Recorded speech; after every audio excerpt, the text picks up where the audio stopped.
Psalms 32 talks about David's wrestle with sin. He talks about how sin kind of like weighs him down and it's taken away his strength. And then for us today, as we look at day 2 in our prayer and fasting, our theme is to repent.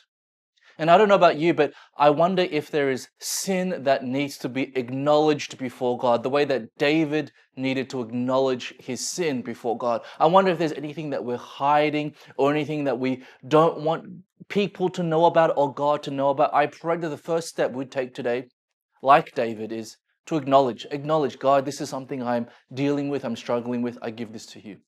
The second thing I want us to do is to confess to God.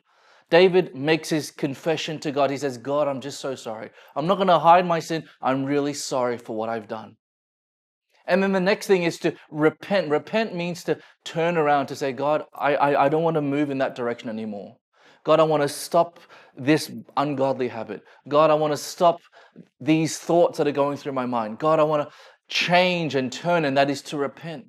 And finally, I pray that for us this day, it would be to receive his forgiveness. It says in Psalm 32, verse 1, blessed is the person whose transgressions are forgiven and whose sin is covered.